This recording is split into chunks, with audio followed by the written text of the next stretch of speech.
Media playback is unsupported on your device. Media caption: Trump voters grade president's first year. President Donald Trump has said he was totally misrepresented by those saying he used the term shithole to describe African nations last week.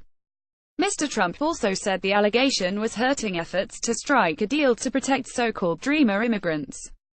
The president was responding to a claim by Democratic Senator Dick Durbin that he used vile and racist language during a meeting on immigration reform. The alleged remarks sparked global outrage and demands that he apologize. "There is no other word one can use but racist," said a UN spokesman. On Monday, two senators who said he did indeed use the disparaging remark stood by their account of what took place. What did the president allegedly say?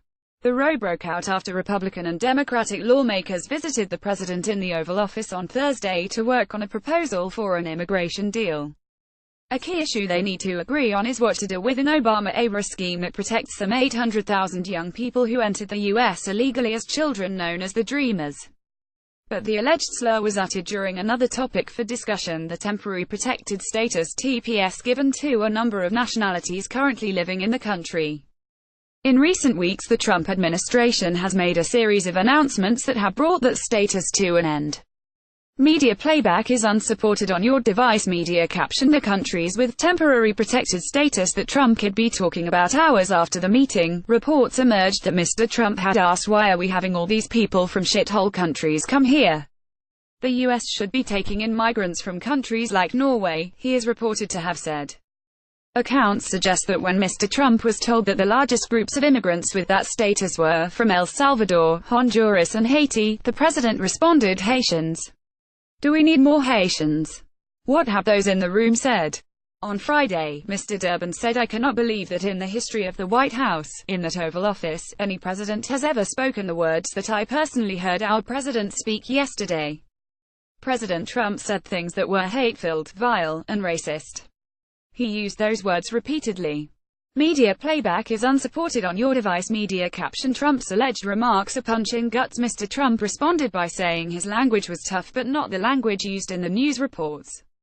He also denied he was a racist. And on Monday he tweeted that Mr. Durbin had totally misrepresented what was said. He also blamed the Democratic senator for the apparent impasse over negotiations to reach a solution on the Dreamers.